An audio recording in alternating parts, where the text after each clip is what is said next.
আমি ধানের বইয়ে বীজ দিতে আইছি। তারপরে আপনার এই যে সার বুনমু, বীজ ৩ প্রকারের আছে। এই যে একটা আছে, আর একটা এটা হলো মেন। তা এই বোতলটা আমি ঝাঁকাচ্ছি, কিন্তু এই পরিমাণ গন্ধ আসতেছে। আর মানুষ এই বিষ কীভাবে খায়, খায়া নিজের জীবন নিজে বাইর করে দেয়। ভাই, বিষ খায়া নিজের জীবন বাইর করে দেওয়া এটা মহাপাপ। আপনি মরে গেলে আপনাকে দাফন কাফনও করবো না, আপনার কবরস্থানেও মাটি দিব না। কোনো জায়গায় পারিবারিক অবস্থানে কন, যে কোনো কবরস্থানই কন, আপনাকে মাটি দিব। আল্লাহর দোহাই লাগে, আপনাদের কাছে 2 হাত পাও ধরে অনুরোধ করে বলতেছি, আপনারা এই বিষ খায়া জীবন ত্যক্তবোধ করেন না। কথা কি বুঝছেন? যারা বাইচে আছে, যারা বিষ খাইছে, যারা ডাক্তাররা ওয়াশ করিয়া, অর্থাৎ এই মানুষের যে পায়খানা চুরুং দিয়ে ঢাইলা কিন্তু ওয়াশ করছে বাম মতে। যে এই থেকে আপনারা দ্রুত থাকবেন। তারা জানে যে বিষ খাওয়ার কি জ্বালা। আর যারা মরে গেছে তো মরেই গেছে। দেখেন, আমার এই পর্দাটা খুলতেই কিন্তু মনে করেন ভিডিওটা কিন্তু মানে একটু লম্বা হইতে পারে। কেউ স্পিড করে উপর মুখে ধাক্কা দিবেন না। আপনারা আমার কথাগুলো একটু দেখে যাবেন, একটু শুনে যাবেন। ভাই, এটা কিন্তু আসলে একটা ভালো জিনিস দেখাচ্ছি। দেখেন কি পরিমাণ যে গন্ধ, এই দেখতে পাচ্ছেন। আমি বিষ কিলো ঢালতেছি, বইয়ের একটা মাপ আছে, তো মাপ দিতেছি আর কি।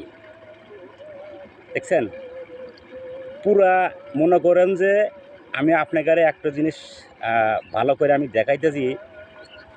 পুরা পুরা মনে করেন যে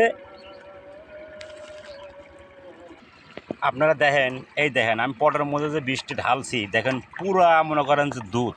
আপনারা দেখছেন? এই দেখেন, আপনাকে আমি ভালো করে দেখাচ্ছি। এই দেখতে পাচ্ছেন, পুরা দুধ। মনে হইতেছে হয় মোষের দুধ, আর নইলে অস্ট্রেলিয়া গাভীর দুধ। দেখছেন কীভাবে মানুষ খায়? না, আপনাকে দেখাবার জন্য আমি একটু উপরে তুলছিলাম, আর নাকটা একবারে জ্বলে পুরে ছারখারও আঘাত আছে। ভাই, ভিডিওটা ভালো লাগলে একটু শেয়ার করে দিয়েন, যাতে আরও 10 জনায় যাতে হয়তো আমার ভিডিওটা দেখে হয়তো ভাই কোনো ভাই বিষ টিষ খাইলো না, বা মনে মনে হয়তো কল্পনা নিয়েছিল আমি বিষ খেয়ে জীবন আত্মহত্যা করবো, কিন্তু আমার এই ভিডিওটা দেখে হয়তো কেউ বিষ খাইব না।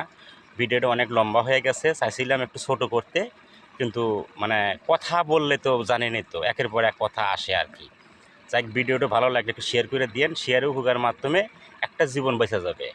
মানে অনেক ভাই ভাবতেছে যে আমি বিষ খাওয়া জীবন আত্মকর্ম, হয়তো আমার ভিডিওটা দেখে হ্যার চোখের সামনে পড়লি, বা হ্যার বন্ধুর কাছে গেলি, বা আর একটু ভাইয়ের কাছে গেলি, সে হয়তো দেখাইব, দেখ ভিডিও কী বলতেছে, একটু তোরা মনোযোগ করে দেখ, তোরা তো বিষ খাইবারই চাস। কথা কি বুঝছেন?